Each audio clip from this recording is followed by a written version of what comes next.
పరిశుద్ధుడు జీవం కలిగిన దేవుని నామంలో మీ అందరూ కూడా ప్రత్యేకమైన వందనాలు తెలియజేసుకుంటున్నాం. ప్రియమైన దేవుడి బిడ్డలారా, మరొక తరుణము, మరొక పునర్ధన దినము దేవాది దేవుడు మీ అందరితో కూడా మాట్లాడటకు, నాతో మాట్లాడటకు ఆయన ఇచ్చిన కృప, ఆయన ఇచ్చిన తరుణాన్ని బట్టి ప్రభు వారి కృతజ్ఞతలు చెల్లించుకుంటూ, గతించిన వారం నుండి ప్రభువారు ఈ వారం వరకు తన కాపుదల, తన కృప మన పట్ల, మన కుటుంబాల పట్ల దేవాది దేవుడు నిలిపించిన విధానం బట్టి ప్రభు వారికి కృతజ్ఞతలు చెల్లించాలి. ఎందుకనగా అనేక మంది ఈ దినము సజీవుగా లేవలేకపోతున్నారు.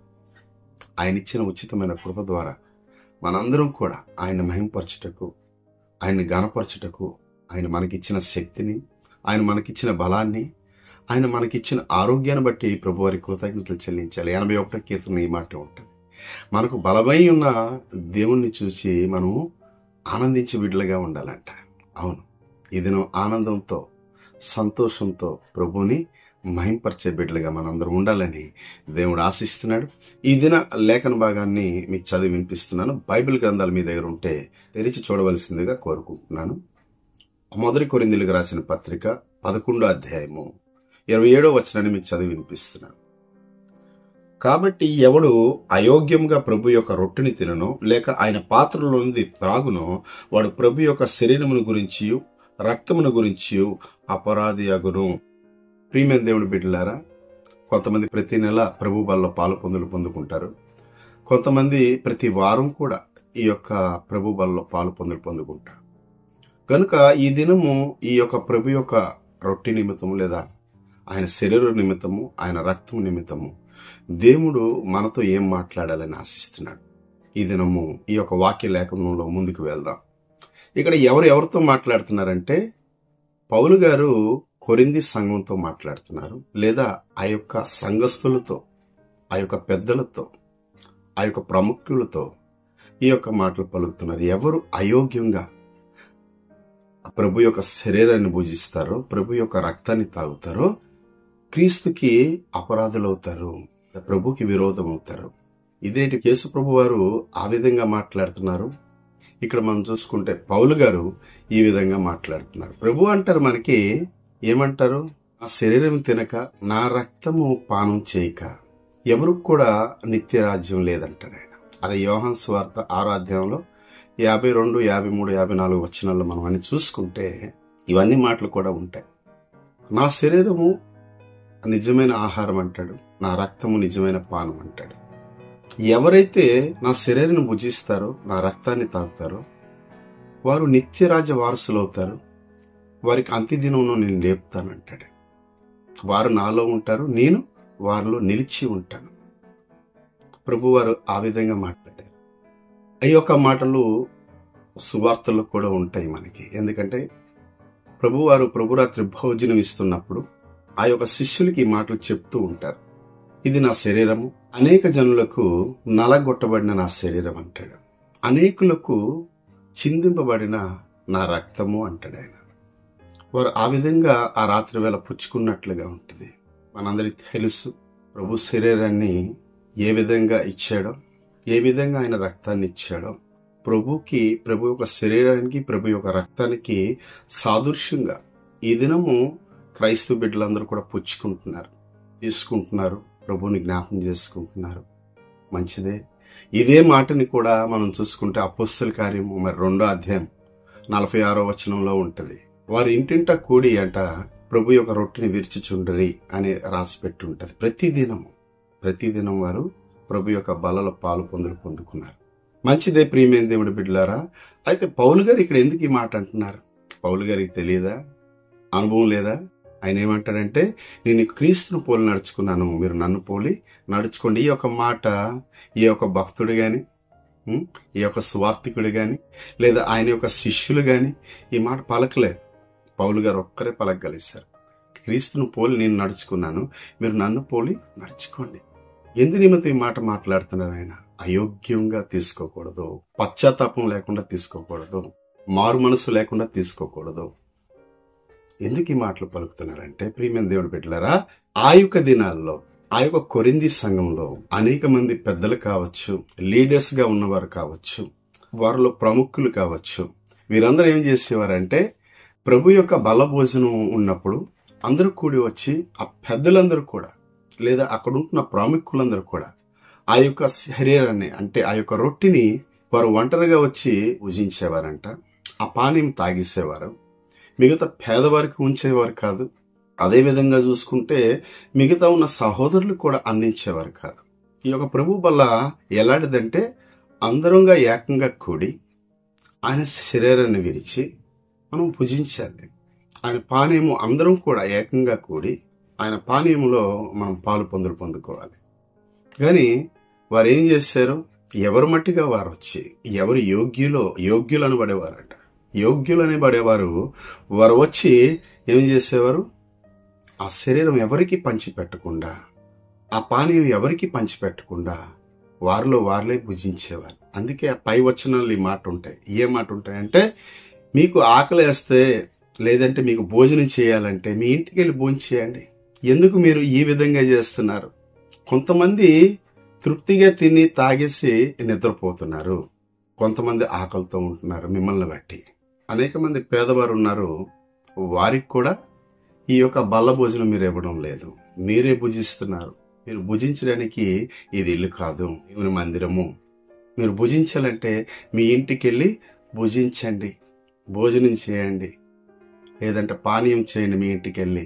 ఇది ప్రభు వల్ల, ఇది ప్రభు రక్తము, ఇది ప్రభు శరీరము. అది మీరు గ్రహించి మీరందరూ కూడా ఏకంగా కూడి దీన్ని పొందుకోవాలని ప్రభు సెలవు ఇచ్చాడు. ప్రభు చెప్పిన ప్రకారము నేను మీకు అన్ని చెప్పాను, అన్ని మీరు జీవిస్తున్నారు, కానీ ఈ ఒక్క విషయంలో జీవించడం లేదని పౌలు భక్తుడి మాటలు తెలియజేస్తాడు ఆ సంఘానికి. అదే విషయంలో మనకు వస్తే అయోగ్యంగా ఈ దినము క్రైస్తవ బిడ్డలమైన వారు ఎంతమంది తీసుకోవడం లేదు, ఎంతమంది యోగ్యంగా తీసుకుంటున్నారు. చాలా మంది క్రైస్తవ బిడ్డలకు ఎందు నిమిత్తము ప్రభు యొక్క శరీరం ఇవ్వబడుతుందో, ప్రభు యొక్క రక్తం ఇవ్వబడుతుందో వారికి తెలియదు, వారు గ్రహించడం లేదు. మేము బాప్తిజం తీసుకున్నాం, మేము ప్రభు రక్తంలో కడగబడ్డాం, మేము క్రైస్తవులు అనబడుతున్నాం కనుక ఈ యొక్క బల్ల ఆరాధనలో మేము పాలు పొందుకోవాలి. ఇది తీసుకుంటే మాకు నిత్య రాజ్యం ఉంటది, పరలోక రాజ్యంకి మేము వారసులుగా ఉంటాం అని క్రైస్తవ బిడ్డలు అనుకుంటున్నారు. కానీ ప్రభు అది ఇచ్చినప్పుడు కొన్ని మాటలు తెలియజేశారు. ఏమంటారు ఆయన? నన్ను జ్ఞాపకం చేసుకున్నకు ఇది మీరు చేయండి, నేను వచ్చే వరకు మీరు ప్రకటించుటకు ఇది మీరు చేయండి. ఇదే మాటని కొరింథీ పత్రిక 11వ అధ్యాయంలో మాటలు ఉంటాయి. నేను అప్పగించిన దాన్ని ప్రభు యొక్క శరీరం అని మీరు గ్రహిస్తున్నారా? ఆయన వచ్చే వరకు ప్రకటిస్తాం, లేదా ఆయన్ని జ్ఞాపకం చేసుకుంటాం. ఆయన ఎందు నిమిత్తము నలగొట్టబడ్డాడో, ఎందు నిమిత్తము ఆయన చిందింపబడ్డాడో ఆయన జ్ఞాపకం చేసుకుంటున్నామా మనం? ఆయనకి ఎంతకీ నలగొట్టారో మన నిమిత్తము, మన శాపము నిమిత్తం, మన పాపం నిమిత్తం, మన అతిక్రమం నిమిత్తము ఆయన నలగొట్టబడ్డాడు. ఆయన శరీరాన్ని మనకి ఇచ్చాడు, ఆయన రక్తాన్ని మనకి ఇచ్చాడు. అది మనం జ్ఞాపకం చేసుకొని ఆ బల్లలో పాలు పొందుకుంటున్నామా? అది గ్రహిస్తున్నామా మనం? ఆయన వచ్చే వరకు మేము ప్రకటన చేయాలి. ఏమని ప్రకటన చేయాలి? ఆయన మా నిమిత్తం ప్రాణం పెట్టాడు, ఆయన మా నిమిత్తం నలగొట్టబడ్డాడు, ఆయన మా నిమిత్తము చిందింపబడ్డాడు అని ప్రకటించడానికి ఆ యొక్క బల్ల భోజనంలో పాలు పొందుకోవాలి. ఇలా ఎంతమంది పాలు పొందుకుంటున్నారు? ఎంతమంది గ్రహిస్తున్నారు వాక్యాన్ని? ఎంతమంది దైవజనులు ఈ మాటలు తెలియజేస్తున్నారు సంఘానికి, సంఘ విశ్వాసులకి? ప్రతి ఒక్కరూ గ్రహించడం లేదు. అందుకే దేవాది దేవుడు ఈ దినం మాట్లాడుతున్నాడు. ఏం మాట్లాడుతున్నాడంటే, అయోగ్యంగా, తెలియని వారిగా, గ్రహించిన వారిగా, దాన్ని వెంబడించిన వారిగా అందరూ కూడా ఇది అయోగ్యంగా తీసుకున్నది కాదు, గ్రహించి తీసుకోవాలి. మనల్ని మనము పరిశీలన చేసుకొని మన ప్రవర్తన, మన నడవడికి, మాట తీరు, మన అలవాటు, మనం జీవిస్తున్న యొక్క జీవితం లేదా మన యొక్క బ్రతుకు స్థిరత్వంగా ఉందా లేదా, మనం స్థిరత్వంగా దేవునిలో జీవిస్తున్నామా లేదా? ఒకవేళ మనం తప్పుదములు చేస్తే, మనం పాపాన్ని చేస్తే, పాప యొక్క మాటలు ఆడితే, పాప యొక్క చూపులు మనం చూస్తే, పాప యొక్క జీవితంలో మనం జీవిస్తే, దాన్ని మనం పరిశీలన చేసుకొని, ప్రభువా ఇంతవరకు నేను నీకు విరోధంగా ఉన్నాను, నేను పాపం చేశాను లేదా తప్పుని చేశాను, అది మనం ప్రభు సన్నిధిలో ఒప్పుకుంటూ, ప్రభువా ఇదిగో ఇప్పుడైనా నా మనసు, నా హృదయం సమస్తము మార్చి, నా తండ్రి ప్రభువా ఇదిగో నీ బల్ల భోజనంలో నీ శరీరాన్ని భుజించడానికి, నీ రక్తము మేము పానీయం చేయడానికి లేదా త్రాగడానికి మాకు అర్హత ఇవ్వండి. మనల్ని మనం పరిశీలన చేసుకోవాలి, పరీక్షించుకోవాలి. అప్పుడు ప్రభు వారు క్షమిస్తారు. దానికి అర్హత ఉంటది. అర్హత ఉందా మనకి ప్రభు బల్ల తీసుకోవడానికి? బాప్తిజం తీసుకున్నాం, ప్రభు బల పొందుకుంటున్నాం, నిత్య రాజ్యానికి వారసులైపోతాం. అదే ఆలోచన. కానీ ప్రభు యొక్క శరీరము ఏం చేస్తుంది, మన ఎలా నడిపిస్తుంది అనే ఆలోచన గ్రహింపు ప్రతి క్రైస్తవ బిడ్డలకు ఉండాలి. ఈ దినం ఆయన శరీరం మనం భుజించినప్పుడు మన శరీరానికి స్వస్థత కలుగుతుంది, మన ఆత్మకి తనలో నడిపిస్తుంది. తన రక్తము అనేక రోగానికి స్వస్థత కలుగుతుంది. అది మనం గ్రహించాలి. ఆ యొక్క దినాల్లో కూడా మనం చూసుకుంటే ప్రియమైన దేవుడి బిడ్డలారా, పాత నిబంధనలో మనం చూసుకుంటే నిర్గమకాండం 12వ అధ్యాయంలో ఇదే మాటలు ఉంటాయి. ఏ మాటలు ఉంటాయి? అక్కడ కొన్ని మాటలు మోషేకు దేవాది దేవుడు తెలియజేస్తాడు. ఐగుప్తు దేశంలో ప్రథమ సంతానము, అది జంతువుల్లో కావచ్చు, మానవుల్లో కావచ్చు, వారికి ఉన్న ప్రతి వాటిలో ప్రథమ సంతాన్ని నేను నాశనం చేస్తాను, మరణదూతను పంపిస్తున్నాను. కానీ మీరు ఒక పని చేయండి, ఒక గొర్రెని గాని మేకని గాని మీరు బలిగా ఇచ్చి ప్రతి ఒక్క కుటుంబంలో ఆ యొక్క శరీరాన్ని భుజించి దాని యొక్క రక్తము ఆ ద్వారబంధాలకి రాచి ఆ మరణదూత రాకుండా మీ బిడ్డలకి హతం చేయకుండా, శ్రమ వస్తుంది, సర్వలోకం మీదకి వస్తుంది, సర్వ సమాజం మీదకి వస్తుంది, సర్వ దేశాల మీదకి వస్తుంది. కానీ దేవుడు మిమ్మల్ని మీ బిడ్డల్ని రక్షించాలి అంటే ఏం చేయాలి? మీ ద్వారబంధాలకి ఆ యొక్క గొర్రె పిల్ల రక్తాన్ని రాచుకోండి. అలాగ రాచినప్పుడు ఇశ్రాయేల్లో ప్రతి ఒక్క బిడ్డలు రక్షింపబడ్డారు. ఎవరికి కూడా మరణం రాలేదు. ఐగుప్తు దేశంలో ఉన్న ప్రతి బిడ్డకు, అనగా ప్రథమ సంతానానికి, మానవుల్లోనూ జంతువుల్లోనూ అన్నిట్లో కూడా ప్రథమ సంతానము నాశనం అయిపోయింది, చనిపోయింది.